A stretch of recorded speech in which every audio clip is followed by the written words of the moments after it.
তোমার লেবু দিয়ে এদিকে চিংড়ি মাছ ভাজছো, কি করবা গো আজকে? চিংড়ি মাছের টক করবা? এই যে লেবুটা দিয়ে, এটা কি লেবু বলতো? গন্ধরাজ। হ্যাঁ, এই গন্ধরাজ লেবু দিয়ে গন্ধরাজ চিংড়ি বানাবো। গন্ধরাজ চিংড়ি? হ্যাঁ, গন্ধরাজ চিকেন তো বানিয়েছিল জানি। এটা আবার চিংড়ি হবে। এই চিংড়িটা খেয়ে বলবি, চিকেনটা তো খুব ভালো খেয়েছিস, এবার চিংড়িটা খেয়ে বলবি গন্ধরাজ চিকেন কিরকম লাগলো। গন্ধরাজ চিংড়িটা করে ফেলেছো মা? দাও তো একটু দেখি। দেখো কিরকম রান্না করেছি, খেয়ে দেখ। পুরো গরম গরম ধোয়া উঠছে। দেখুন বন্ধুরা, দেখি মাছটা বন্ধুরা দেখতে পাচ্ছে না তো। বড় বড় চিংড়ি মাছ।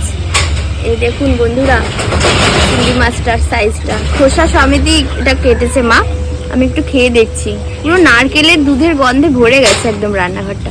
খেয়ে দেখছি কেমন হয়েছে।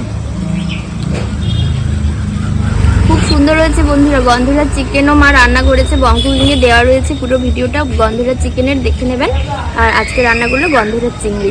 খুব সুন্দর হয়েছে রান্নাটা। সব চ্যানেলের পাশে থাকুন, বঙ্কুলিঙ্গে সাবস্ক্রাইব করে আর পাশে থাকা বেল আইকনটি প্রেস করে দেবেন, যাতে আমাদের সমস্ত ভিডিও আপনাদের কাছে আগে পৌঁছে যেতে পারে।